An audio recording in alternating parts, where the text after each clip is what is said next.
Shalom, shalom, shalom. Selamat pagi masyarakat iman yang dikasihi oleh Tuhan. Kita bersyukur hari ini boleh kembali menjalani hari kita. Mari bersama-sama kita pujikan NKB 106 bait pertama dan yang kedua. NKB 106 bait pertama dan yang kedua. Hidup dalam sukacita, limpah ruah dan penuh. Roh penghibur sudah datang, tinggal dalam hatiku. Sungguh indahlah, sungguh ajaiblah, dan hatiku pun lega. Dalam badai laut damai diberi, nanti ombak akan reda. Hidup baru, kesenangan sudah diberikannya. Keraguan, kesedihan pun dihapus olehnya. Sungguh indahlah, sungguh ajaiblah, dan hatiku pun lega. Dalam badai laut damai diberi, nanti ombak akan reda. Mari kita berdoa. Tuhan, kami percaya bahwa di tengah-tengah badai dan pergumulan kami, Tuhan hadir akan menopang dan menolong kami. Sebentar kami membaca firman-Mu, mampukan agar kami mengerti dan memahami. Terima kasih Tuhan, dalam nama kami berdoa dan bersyukur. Amin. Bersama-sama kita buka bilangan 31 ayat 1 sampai yang ke-6. Bilangan 31 ayat 1 sampai 6. Bilangan 31 sampai 6, dengarkanlah sabda Tuhan. Tuhan berfirman kepada Musa, lakukanlah pembalasan orang Israel kepada orang Midian, kemudian kau akan dikumpulkan kepadamu kaum leluhurmu.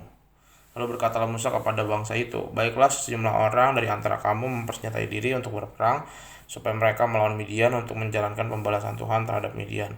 Dari setiap suku di antara segala suku orang Israel haruslah kamu menyuruh 1.000 orang untuk berperang. Demikianlah diserahkan dari kaum Israel 1.000 orang dari tiap-tiap suku, jadi 12.000 orang bersenjata untuk berperang. Lalu Musa menyuruh mereka untuk berperang 1.000 orang tiap-tiap suku bersama-sama dengan Pinehas, anak Imam Eleazar, untuk berperang dan membawa perkakas tempat kudus dan nafiri-nafiri pemberi tanda semboyan. Bapak Saudara dikasihi Tuhan, Allah ingin bangsa Israel terus hidup dalam kekudusan. Allah bertindak menyelamatkan mereka dengan menghancurkan secara tuntas penyebab dosa-dosa mereka. Allah mengasihi bangsa Israel sehingga menginginkan mereka kembali pada hidup yang kudus sebagai umat miliknya. Dan ini terlihat dengan jelas saat Allah memerintahkan bangsa Israel untuk menyucikan diri setelah berperang dengan bangsa Midian. Allah memerintahkan kepada orang Israel melalui Musa untuk melakukan pembalasan.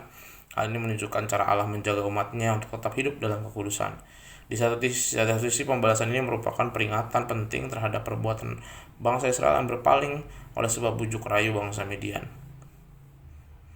Mirisnya, orang Israel memilih untuk menuruti orang Midian, pasangan mereka, dan melanggar janji kesetiaan kepada Tuhan.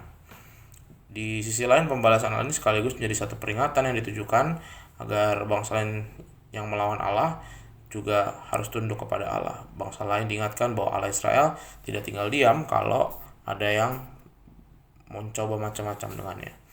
Nah, seringkali kita berbuat dosa dan bahkan sering pula kita tidak menyadari apa yang menjadi penyebab dosa kita.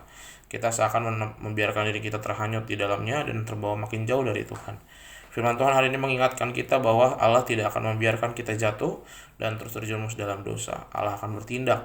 Dia akan menyelamatkan kita sehingga kita tetap hidup dalam kekudusan sesuai dengan perjanjiannya dengan bangsa Israel dan juga dengan kita sekarang ini. Allah tidak akan segan-segan untuk menghancurkan musuh kita, bahkan juga kalau kita bandel kita juga dikasih peringatan yang keras. Bagi orang percaya, hidup dalam kekudusan adalah harga mati. Oleh karena itu, marilah kita menjaga diri agar hidup dalam kekudusan umat Tuhan, walaupun tidak mudah, tapi kita tetap setia. Dengan demikian, kita diperkenan Allah untuk hidup berada persekutuan di dalamnya. Amin. Mari kita berdoa. Tuhan, terima kasih melalui firman Tuhan hari ini kami dikuatkan untuk terus hidup kudus, menjaga diri kami, karena kami percaya juga Tuhan mau agar kami tetap kudus, menjadi orang-orang yang bukan hanya baik tapi juga kudus benar di hadapan Tuhan. Mampukan kami untuk menjalani hari ini biarlah berkat dan anugerah-Mu memampukan kami. Kami serahkan hanya dalam nama-Mu, kami berdoa dan bersyukur. Amin. Selamat pagi, Tuhan Yesus memberkati, tetap bersemangat.